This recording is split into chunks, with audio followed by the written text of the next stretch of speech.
మన మోడీ గారు క్లాస్ బీకారు అంట కదా బీజేపీ ఎంపీలకి మొన్నన్నింటిలోనూ ప్రముఖంగా వార్త వచ్చింది. ఎందుకు క్లాస్ బీకారు?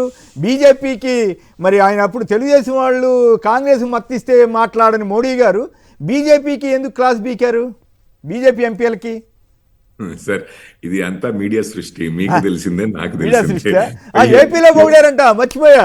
ఏపీలో బీజేపీ బ్రహ్మాండంగా పనిచేస్తుందంట, అక్కడ ఉంటుందో తెలియదు. బీజేపీకి అక్కడ మద్దతు ఇచ్చారంట, అక్కడ బ్రహ్మాండం అన్నారంట. అంటే టీడీపీ వాళ్ళు లీక్ చేశారో మరి ఎవరు లీక్ చేశారో వాళ్ళు రాయించుకున్నారు. పాపం తెలంగాణ బీజేపీ అంత వీక్ అయిపోయింది. 8 మంది ఎంపీలు ఉన్న తెలంగాణ బీజేపీని వాయించారంట. అక్కడ టీడీపీకి అనుబంధంగా ఉన్న బీజేపీనేమో మెచ్చుకున్నారంట. అదే ఆశ్చర్యంగా ఉంది. మీరేమంటారు సార్? ఇదంతా మీలాగే నేను కూడా మీడియాలో చదవడమే. మాకేమీ ప్రధానమంత్రి గారు చెప్పలేదు, వెళ్ళొచ్చిన ఎంపీలు కూడా స్పెసిఫిక్ గా మాకేమీ చెప్పలేదు సార్. సో ఇప్పుడు మాకు మా వాయిస్ ని స్పెసిఫిక్ గా మా వాయిస్ మాత్రమే వినిపించే మీడియా సంస్థలు కూడా లేవు ఇక్కడ.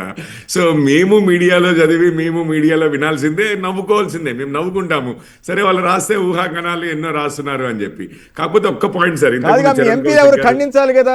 మీ ఎంపీలు లేదు అట్లా ఏం అనలేదు, మమ్మల్ని ఏం కోప్పడలేదు, బీజేపీ ఖండించిన అది ఎక్కడో 7వ పేజీలో ప్లస్ మోడీ గారు మమ్మల్ని ఏం కోప్పడలేదు. కొంచెము అట్లీస్ట్ అవతల వాళ్ళు ఇక ఇష్టం వచ్చినవి రాస్తూ ఉంటే మేము దాన్ని కూడా ఖండిస్తూ పోతూ ఉంటే ఇక మాకు ఆ పనే సరిపోతుంది సార్. అంత కీలకమైన నిజమే, అది ఉన్న వాస్తవం సార్. ఇప్పుడు మీరు ఇంత గట్టిగా ఇంత సమయం తీసుకుని ఈ విషయాల్లో పార్లమెంట్లో ఇట్లా అయింది, కాంగ్రెస్ ఇట్లా చేసింది అంతా ఎవరు చెప్పండి మా తరఫు నుంచి ఆ విధంగా సపోర్ట్ చేసి కాదని ఏ ప్రశ్న ఏ మీడియా అయినా జాతీయ స్థాయిలో పనిచేసే పరిస్థితి ఉందని ఎవరైనా అనుకుంటున్నారా?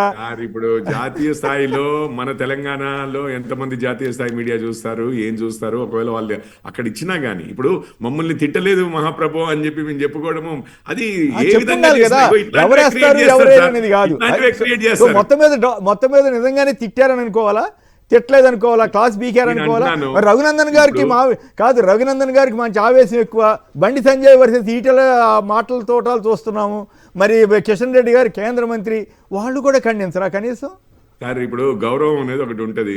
ఇప్పుడు మేము ఇది ఖండించడం అది ఖండించడం, నేను నిజంగానే చెప్తున్నాను ఇవన్నీ సార్. నేను కూడా చూశాను మన తెలంగాణ పాలిటిక్స్ లో కన్నా ఆంధ్ర పాలిటిక్స్ లో విపరీతంగా ఉంటది ఈ వైరం అనేది.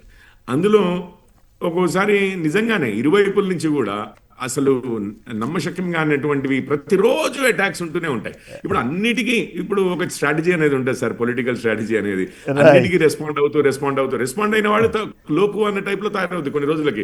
ఎందుకంటే నేను అప్పుడు అలిగేషన్స్ విపరీతంగా చేస్తా ఉంటాను. అదొక్క విషయం. మా పాలసీ అట్లా ఉంది సార్. ఇక బీజేపీ అయితే ఒక హుందాతనం మెయింటైన్ చేస్తూ ఫైట్ చేసుకుందాము. మీ ఆర్గ్యుమెంట్ అంత కన్విన్సింగ్ గా లేదు, అయినప్పుడు కూడా మీకు హక్కు ఉంది, మీ ఇష్టం, మీరు ఏం చెప్పదు చెప్పే హక్కు ఉంది కాబట్టి.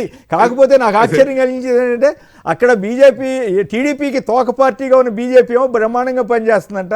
8 మంది ఎంపీలు ఉండి స్వతంత్రంగా పనిచేస్తున్న బీజేపీ ఇక్కడేమో పనిచేయలేకపోతుందని అన్నారంట. డైరెక్ట్ గా మోడీ గారు చెప్పలేదు, పంచాయతీ ఎలక్షన్స్ చదవడమే. అయితే ఒక్క పాయింట్ చెప్తాను. ఇంతకుముందు చరణ్ కౌశిక్ గారు మీరే అడిగారు, అదే ఆంధ్రప్రదేశ్ లో ఎన్డీఏ పొత్తు, దాని తర్వాత ఇక్కడనేమో ఓన్లీ జనసేన వీరు కలిసి పోరాడతారు అని చెప్పి. సరే ఆప్ కాంగ్రెస్ హర్యానాలో కలిసి పోటీ చేస్తాయి, ఢిల్లీలో ఫైట్ చేస్తాయి, రైట్, విరుద్ధంగా ఫైట్ చేస్తాయి.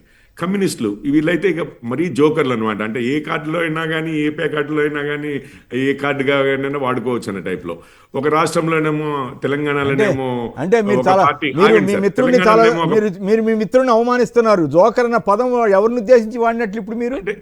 నేను కార్డ్స్ గేమ్ లో జోకర్ అనేది ఏ కార్డుకైనా పనికొస్తుంది ఎవరిని ఉద్దేశించి అన్నట్లు. అంటే ఇక్కడ తెలుగుదేశం పార్టీ మీకు కాంగ్రెస్ మద్దతు ఇచ్చినా మీకు సంతోషమేనా? ఒక విషయం చెప్పండి సార్. ఇప్పుడు తెలంగాణలోనేమో మద్దతు, మళ్ళీ కేరళకి వెళ్ళేసరికేమో యుద్ధం ఇద్దరు. అసలు రేవంత్ రెడ్డి గారు కనీసం వాళ్ళు ఓపెన్ సమర్థించుకోవడానికి ప్రయత్నం చేయమండి, అనవసరంగా వాళ్ళు ఓపెన్ గా చేస్తున్నారు.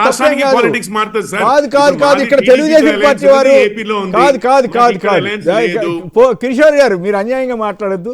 వాళ్ళు ఓపెన్ గానే ఎస్ ఇక్కడ మేము వ్యతిరేకం అని చెప్తున్నారు, చేసుకుంటున్నారు. అయినా తప్పు అయితే తప్పని నేను కాదన్ను. కానీ ఇక్కడ తెలుగుదేశం పార్టీ వారు మీకు మద్దతు ఇవ్వాల్సిన తెలుగుదేశం పార్టీ వారు, జాతీయ స్థాయిలో మోడీ అమిత్ షా అద్భుతం అని చెబుతున్నటువంటి తెలుగుదేశం వారు ఇక్కడికి వచ్చేసరికి రేవంత్ రాహుల్ గాంధీ అద్భుతం అని చెబుతుంటే మీరేం ఫీల్ కాకపోతే అది మీ ఇష్టం. అది దానికి మేమేం చెబుతాం. వాళ్ళు పరోక్షంగా కాంగ్రెస్ మద్దతు ఇచ్చారా లేదా, పరోక్షంగా కాంగ్రెస్కి మద్దతు ఇచ్చారా లేదా అనేది మీకు తెలుసు, వాళ్ళకి తెలుసు. అయినా వాళ్ళు సరిపెట్టుకున్నారు, మీరు సరిపెట్టుకున్నారు. మధ్యలో మాకెందుకు, మాకు పోయేదే ఉంది. కాకపోతే ఒక విశ్లేషకుడిగా అడగాలి కాబట్టి అడుగుతున్నాను తప్ప చంద్రబాబు గారు కరెక్ట్గా చేశారని అనుకోవాలి. ఎందుకంటే ఆయన రైట్ అవుతున్నాడు కాబట్టి. రాంగ్ అనట్లేదు కానీ మాకైతే అలయన్స్ లేదని చెప్తున్నాను సార్, అంతే. రైట్.